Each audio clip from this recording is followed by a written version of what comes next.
Κύριος Φράγκος να δώσει το λόγο. Γεια σας. Από τη Λαϊκή Συσπήρωση, ο Γιάννης ο Φράγκος.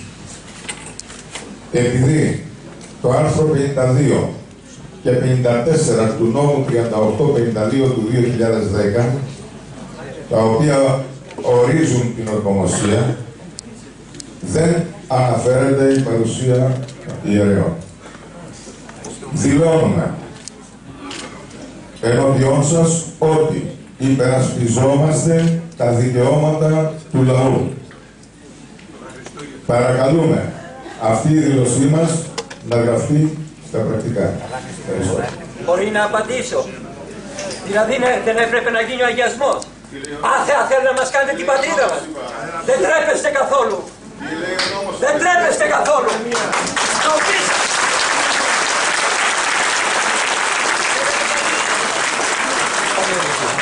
Άκου να σου πω, εδώ είναι η πατρίδα του Αγίου Γρηγορίου του Πέμπτου. Τροπή σας. Και να με πας στο δικαστήριο και να σου αποδείξω το τροπή σας. Δεν τρέπεστε καθόλου. Αυτά να χαθείτε.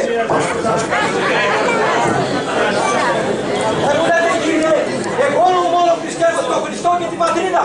Γιατί δεν το είπατε το τροπή. Έξω οι άλλοι. Να χαθείτε, να χαθείτε. Πάτε να μας κάνετε άθεα την πατρίδα μας.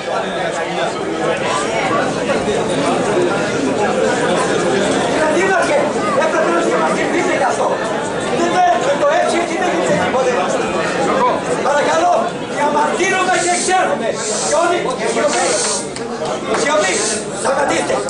Παρακαλώ, για το λόγο που είπε, διαμαρτύρομαι, εξέρχομαι και όλοι οι κληρικοί να βγουν έξω.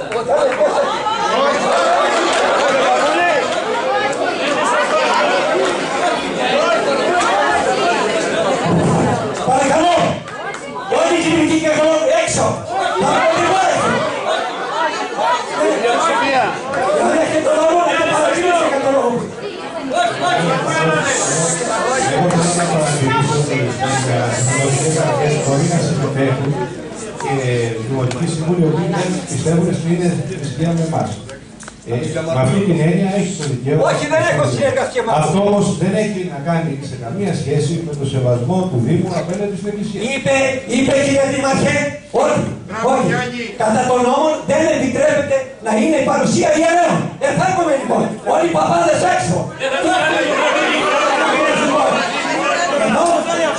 Δεν θα γίνει το δικό του. Εγώ, ακούτε κύριε, ακούτε. Εγώ φορώ. Σιωπή.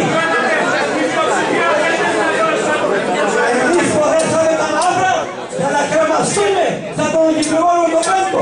Εγώ να να μας βρει σε δεύτερη πατρίδα. Λοιπόν, ακούτε. Σιωπή. Ακούτε.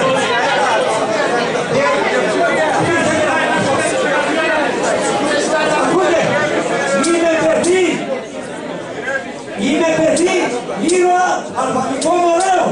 Όταν εγώ ήμουν 10 ημερών, ο πατέρας μου, 25 ετών, σκοτώθηκε στην Αλβανία. Για να υπάρχει πατρίδα ελεύθερη.